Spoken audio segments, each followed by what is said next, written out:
Assalamualaikum warahmatullahi wabarakatuh dan selamat sejahtera. Saya Cikgu Baizura Mazatulana binti Rosli dari Sekolah Kebangsaan Polis Camp Johor, option Matematik Pendidikan Islam.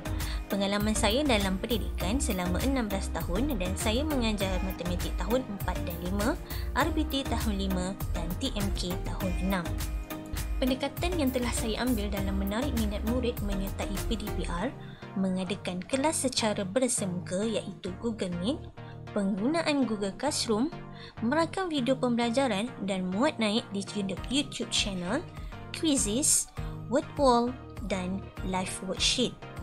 Aplikasi WhatsApp adalah medium yang digunakan untuk menyampaikan maklumat berkaitan PDPR kepada murid. PDPR secara bersemuka dilakukan secara Google Meet. Guru boleh berinteraksi dengan murid secara dua hala dan boleh mendapat maklum balas secara terus daripada murid. Melalui Google Meet, saya boleh terus tunjuk cara, langkah pengiraan matematik dan melakukan perbincangan jawapan bersama dengan murid menggunakan Google Meet. Murid yang tidak dapat menyertai Google Meet ini akan melihat sesi rakaman yang telah direkodkan.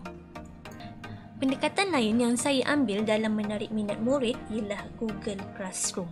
Saya telah membina kelas maya menggunakan platform delima iaitu Google Classroom. Melalui Google Classroom, saya telah memberi arahan kepada murid. Murid juga boleh menghantar tugasan melalui Google Classroom dengan klik turn in. Interaksi antara guru dan murid juga dapat dijalankan.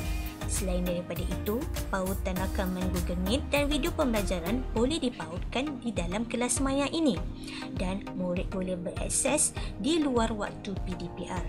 Saya juga boleh terus menyimak tugasan dan sekaligus mengenal pasti murid yang belum menghantar tugasan. Melalui gizi ini juga saya dapat menjalankan pentaksiran bilik darjah. Selain daripada itu, saya telah menghasilkan YouTube channel di mana video pembelajaran dirakam dan dimuat naik di channel ini. Murid boleh membuat rujukan dan mengikuti kembali dengan video pembelajaran di luar waktu PDPR. Quizzes ini telah saya gunakan di awal Google Meet sebagai set interaksi saya. Contohnya bijak sifir. Quizzes ini dapat memberi kesediaan kepada murid sebelum meneruskan Meet pada hari tersebut. Quizzes ini juga diberi pada waktu PDPR bagi menguji kefahaman murid mengenai sesuatu topik yang telah dipelajari. Melalui quizzes ini juga, murid membina daya saing antara mereka di mana mereka lebih berhati-hati untuk menjawab kuis dengan cepat dan tepat. Melalui kuis ini, saya boleh dapat lihat secara terus skor secara keseluruhan murid dan mengenal pasti tak penguasaan murid berkaitan topik yang diajar.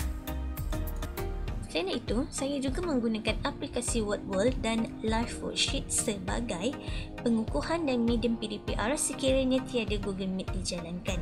Aplikasi WordWall ini satu aplikasi berbentuk gamifikasi di mana murid bermain sambil belajar. Standard kandungan dan standard pembelajaran adalah berdasarkan KSSR Semakan 2017, Dokumen Penjajaran Kurikulum 2020 dan buku teks. Pentaksiran bilik darjah. Kaedah pentaksiran yang telah saya jalankan ialah pemerhatian, lisan, penulisan dan ujian sumatif. Pemerhatian adalah berdasarkan analisis aktiviti word wall dan quizzes dan juga hasil penghantaran video projek. Bagi kaedah lisan digunakan ketika Google Meet berlangsung. Bagi kaedah penulisan, pentaksiran dijalankan melalui hasil kerja murid yang dihantar melalui Google Classroom dan WhatsApp.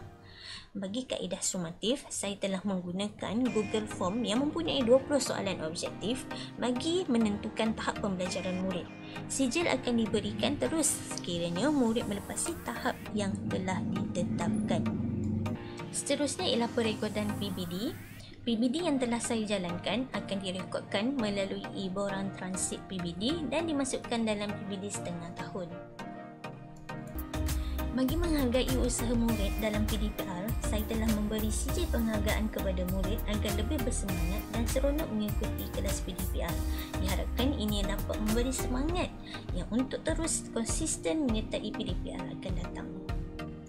Keberkesanan PDPR yang dapat saya terima ialah maklum balas daripada ibu bapa yang positif dan kehadiran PDPR murid dalam menghantar tugasan dan menyertai PDPR secara online atau offline bertambah baik. Sumbangan PDPR yang telah saya lakukan ialah dengan menghasilkan video pembelajaran bagi subjek matematik dan TMK di channel YouTube Cikgu Baizura, bukan sahaja untuk kegunaan murid saya tetapi untuk semua murid di Malaysia. Baiklah, itu sahaja perkongsian saya dalam pencarian hero PDPR 2021 peringkat negeri Johor. Sekian, terima kasih.